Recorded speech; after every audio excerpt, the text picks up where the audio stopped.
نحمدہ و نصلی علی رسولہ الکریم اما بعد بسم اللہ الرحمن الرحیم السلام علیکم ورحمۃ اللہ وبرکاتہ۔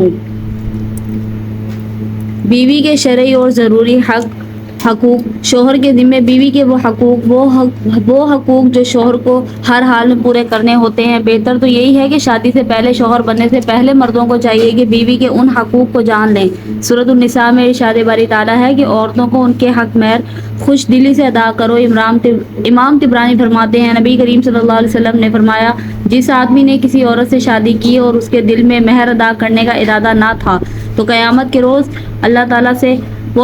اللہ اسے اس حال میں ملاقات کریں گے کہ وہ زانی ہوگا۔ بیوی پر اپنی حیثیت کے مطابق خرچ کرنا۔ نکاح کے بعد عورت کے کپڑے، کھانے، رہائش اور دیگر اخراجات کی مکمل ذمہ داری مرد پر ہے۔ عورت اپنی ذمہ دار خود نہیں ہوتی بلکہ اس کا خاوند اس کے اخراجات کا ذمہ دار ہوتا ہے۔ مرد کو چاہیے کہ اسراف اور کنجوسی دونوں حالتوں سے بچ کر اللہ کا خوف رکھتے ہوئے احسن طریقے سے عورت کے اخراجات اٹھائے اور تنگ دلی سے کام نہ لے۔ اللہ تعالیٰ کا ارشاد ہے، کشادگی والے کو اپنی کشادگی سے خرچ کرنا چاہیے اور جس پر اس کے رزق میں تنگی کی گئی ہو اسے چاہیے کہ جو کچھ اللہ تعالیٰ نے اسے دے رکھا ہے اسی میں سے اپنی حسب و حیثیت دے۔ کسی شخص کو اللہ تکلیف نہیں دیتا مگر اتنی ہی جتنی طاقت اسے دے رکھی ہے۔ اللہ تنگی کے بعد آسانی و فراخی بھی کر دے گا۔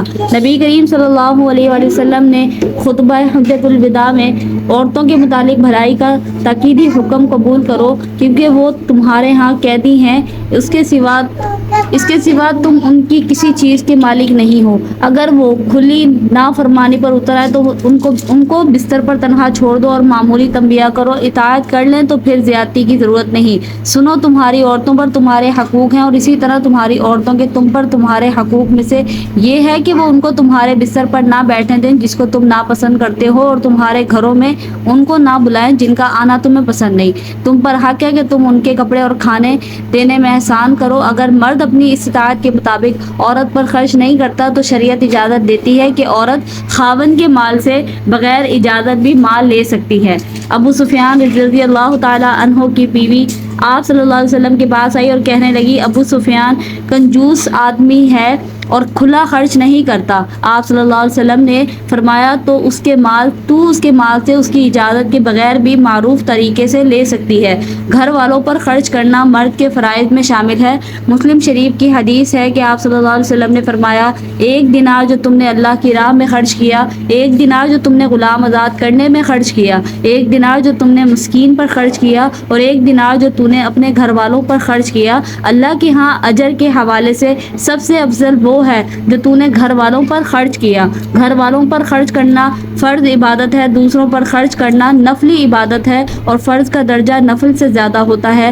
بیوی پر خرچ کر کے احسان نہ جتلانا، بیوی کے سامنے ان عورتوں کا ذکر نہ کرنا جنہیں زیادہ جہیز ملا ہو، بیوی کے رشتہ داروں سے حسن سلوک کرنا جیسا کہ اپنے رشتہ داروں سے کیا جاتا ہے، بیوی کو اور اس کے والدین کو گالیاں نہ دینا، سفر سے واپس آتے ہوئے بیوی کے لیے اپنی حیثیت کے مطابق تحفے تحائف لانا، اس کی اجازت کے بغیر عزل یعنی صحبت کرنے میں انزال باہر نہ کرنا، بیوی پر حلال کمائی سے خرچ کرنا۔ خاوند کو چاہیے کہ اس بات کا خاص خیال رکھے کہ وہ اپنے گھر والوں پر پاکیزہ طریقے سے کمایا گیا مال خرچ کرے کیونکہ حرام کمائی حرام کمانے والے اور حرام کھانے والے دونوں کے لیے عذاب کا باعث ہے۔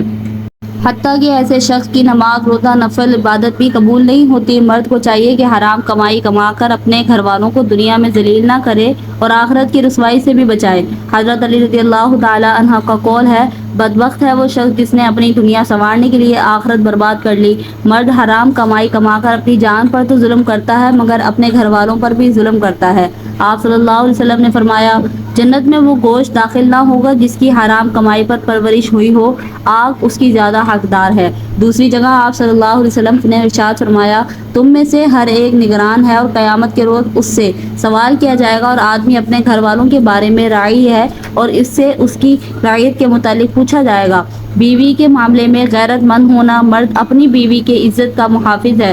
مرد کی مردانگی اس کے دل میں غیرت کا جذبہ ہوتا ہے اور غیرت کا جذبہ نہ ہونا مرد کی سب سے بڑی کمزوری ہے۔ اگر مرد میں غیرت کا جذبہ ہوگا تو وہ اس کی عزت کی حفاظت کرے گا، مگر اس کی غیرت میں شدت بھی نہیں ہونی چاہیے کہ وہ بے جا پابندیاں لگائے کہ تم نے فلاں فلاں سے یہ بات نہیں کرنی۔ جہاں اللہ نے اجازت دی ہے وہاں حدود میں رہ کر فائدہ اٹھایا جا سکتا ہے، مگر ان حدود میں کمی یا زیادتی کرنا جائز نہیں۔ بیوی کے ساتھ حسن سلوک کرنا، مرد کو چاہیے کہ گھر میں عمدہ اخلاق رکھے، کیونکہ اس کے اخلاق کے پہلے حقدار اس کے گھر والے ہیں۔ قرآن مجید میں ہے ان کے ساتھ اچھا برتاؤ رکھو، بیویوں سے اچھا رویہ رکھنا، عزت احترام سے پیش آنا، محبت بھرا سلوک رکھنا وغیرہ وغیرہ شامل ہے۔ ہمارے معاشرے میں مرد عورتوں کو گالیاں دیتے ہیں، ذلیل کرتے رہتے ہیں، نتیجتاً گھر پر سکون نہیں رہتا۔ آپ صلی اللہ علیہ وسلم نے فرمایا، ایمان میں کامل ترین مومن وہ ہے جو اخلاق میں سب سے اچھا ہو، اور تم میں بہترین وہ ہے جو اپنی بیویوں کے لیے بہترین ثابت ہو۔ آپ صلی اللہ علیہ وسلم نے فرمایا، تم میں سے بہتر وہ ہے جو اپنی بیوی بچوں کے لیے بہتر ہے، اور خود میں اپنے گھر والوں کے لیے تم سب سے بہتر ہوں۔ آپ صلی اللہ علیہ وسلم نے مزید فرمایا، تم میں سب سے زیادہ کامل مومن وہ ہے جو اخلاق میں اچھا ہو اور اپنے گھر والوں کے لیے نرم ہو، عورتوں کی بد مزاجی کو برداشت کرنا۔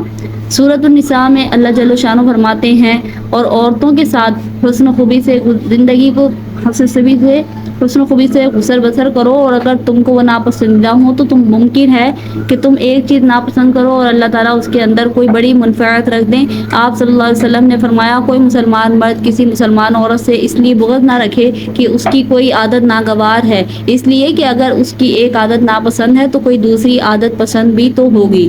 مرد کو چاہیے کہ لڑائی جھگڑے کی صورت میں بڑا بننے کی کوشش کرے اور درگزر سے کام لے۔ آپ صلی اللہ علیہ وسلم نے عورتوں کی فطری کمزوری کی طرف اشارہ کرتے ہوئے فرمایا، تم وصیت قبول کرو کہ تم عورتوں سے بھلائی کرو گے، کیونکہ وہ پسلی سے پیدا کی گئی ہے اور پسلی میں سب سے ٹیڑھا حصہ اوپر والا ہے۔ اگر تم اس کو سیدھا کرنا چاہو گے تو توڑ ڈالو گے، اور چھوڑ دو گے تو ہمیشہ کے لیے کجی رہ جائے گی۔ اس لیے عورتوں کے متعلق نصیحت قبول کرو، بیویوں کے ساتھ ہنسی مذاق اور خوش طبعی کرنا۔ آپ صلی اللہ علیہ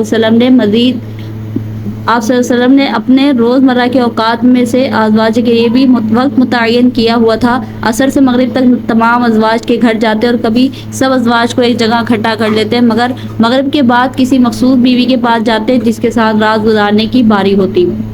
حضرت عائشہ رضی اللہ تعالی عنہا فرماتی ہیں کہ جب آپ صلی اللہ علیہ وسلم گھر ہوتے تو گھر والوں کی خدمت میں مصروف رہتے، آپ بکری کا دودھ دھو لیتے، آپ جوتی سی لیتے، جھاڑو دے دیتے، لیکن جب نماز کا وقت ہوتا تو نماز کے لیے اٹھ کھڑے ہوتے۔